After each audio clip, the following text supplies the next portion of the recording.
జగన్మోహన్ రెడ్డి గారు ముఖ్యమంత్రిగా ఉన్నప్పుడు పరిపాలన సచివాలయ వ్యవస్థ కావచ్చు, అదేవిధంగా రైతుల కోసం పెట్టినటువంటి ఆర్బీకే వ్యవస్థ కావచ్చు,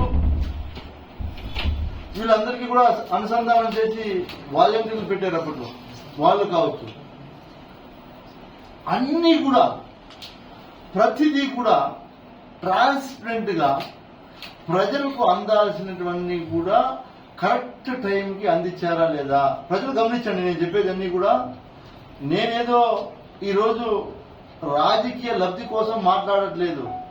కేవలం 22 నెలలు లేని ప్రేమ ఈ 3 రోజుల్లో ఎలా ముంచుకొచ్చిందనేది నా ఆవేదన నేను తెలియజేస్తున్నా. ఈ రాష్ట్రంలో ఉన్నటువంటి రాష్ట్ర నాయకులు కావచ్చు, స్థానిక ఎమ్మెల్యే గారు కావచ్చు, దీనికి సమాధానం చెప్పండి. నేను అడిగిన తర్వాత మీరెవరో మీ నాయకుల చేతితో మాట్లాడించడం అవన్నీ పద్ధతి కాదు. ఎందుకంటే నేను ముందే చెప్తా ఉన్నా, నేను అడిగే ప్రశ్నలన్నీ కూడా ఎవరికైనా చెప్పినా కూడా నిజాలే, ప్రజలన్నీ కూడా గమనిస్తారు. ఏదో మాజీ శాసనసభ్యుడు మాట్లాడాడు కాబట్టి ఎవరినో ఒక వ్యక్తిని పంపించి కౌంటర్ ఇచ్చేది కరెక్ట్ కాదు. నేను అడిగే వాటికి మీరు సమాధానం చెప్తే నేను సంతోషపడతాను. దయచేసి దీన్ని గమనించాలని నేను కోరుకుంటున్నా. అదేవిధంగా మీరు మొన్న ఎడగూరికి గ్రామంకి వెళ్ళారు. ఎడగూరి గ్రామంకి వెళ్తే అక్కడ ఒక రోడ్డు శాంక్షన్ అయింది 2018లో 19లో ఉన్నారు. 2019లో మన ప్రభుత్వం అధికారంలోకి రావడం జరిగింది. మేము అప్పటి ముఖ్యమంత్రి జగన్మోహన్ రెడ్డి గారిని ఖచ్చితంగా ఈ ప్యాకేజీని పనులు పూర్తి చేయాల్సినటువంటి బాధ్యత మా మీద ఉందన్నా, మీరు ఖచ్చితంగా దీనికి నిధులు శాంక్షన్ చేయాలని చెప్పి కోరడం జరిగింది. అప్పుడు ఆ రోడ్లన్నీ కూడా వేయడం జరిగింది.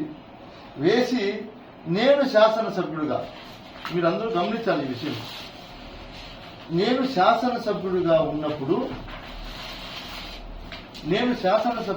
ఉన్నప్పుడే ఈ రోడ్డుని ఓపెన్ చేశాం. 27వ తేదీ డిసెంబర్ 2022. మీరందరూ గమనించండి. ఆ బోర్డు పక్కన ఇప్పుడు మేము ఏదైతే బోర్డు వేసామో ఆ బోర్డు పక్కన పోయి మీరు వితౌట్ ప్రోటోకాల్, భారతదేశ చరిత్రలో ఇంతకైనా దౌర్భాగ్యం ఎక్కడా ఉండదు. నేను ఇంతవరకు ఇలాంటి సంస్కృతి కూడా నేను చూడలేదు.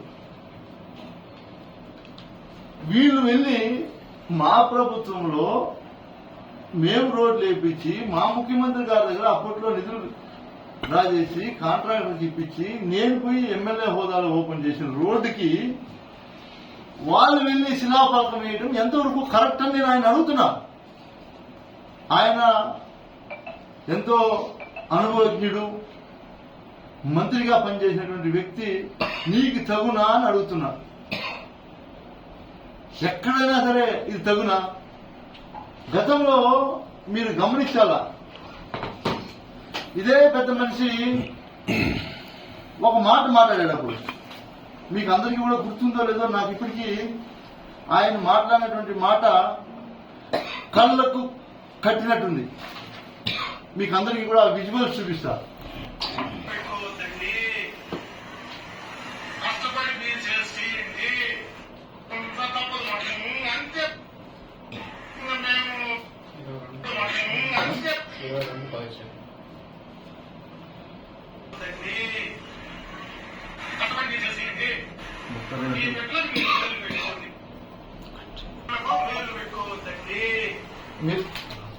మీరు దాన్ని పూర్తిగా వినాలా, ఎందుకంటే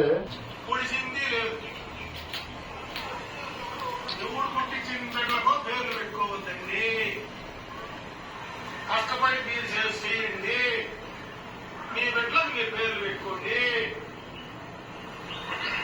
అని నేను చెప్పాను. అంటే గతంలో మేము ఒక రోడ్డు ఓపెన్ చేస్తే మా ప్రభుత్వంలో, అది కూడా మా ప్రభుత్వంలోనే రోడ్డు ఓపెన్ చేసి మా ప్రభుత్వంలోనే నిధులు ఇస్తే ఆ పెద్ద మనిషి మాట్లాడినటువంటి మాట ఈ రోజు మీరు తలకాయ ఆడ పెట్టుకుంటారు అని అడుగుతున్నా నేను. ఎందుకంటే నేను ఆ పదం నేను వాడకూడదు, ఎందుకంటే నాకన్నా వయసులో పెద్దోళ్ళు కాబట్టి ఆయనకి ఇచ్చే గౌరవం మేము ఖచ్చితంగా ఎప్పుడు ఇస్తాం. ఇవన్నీ కూడా అది కూడా వితౌట్ ప్రోటోకాల్ ఎంత బాగా చేశారంటే, ఆంధ్రప్రదేశ్ ప్రభుత్వము పంచాయతీరాజ్ శాఖ కేపీ రోడ్ నుంచి ఎడగూరి వరకు నిర్మాణము. ఎడగూరికి పోదాం, దానమయ్యగారిపల్లెకి పోదాం, ఎవరు ఎమ్మెల్యేగా ఉన్నప్పుడు రోడ్డు వేసారో అడుగుతాం. ప్రజలు చెప్తారు కదా. ఓన్లీ ఎలక్షన్ అప్పుడు మాత్రమే పార్టీలు మాకి.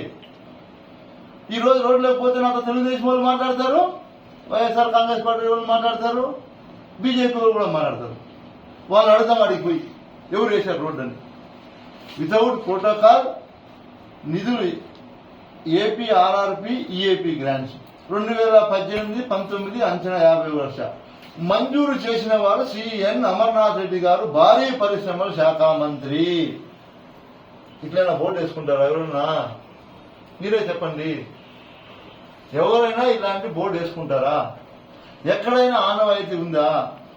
ఇదే నా చంద్రబాబు నాయుడు గారు నేర్పించింది.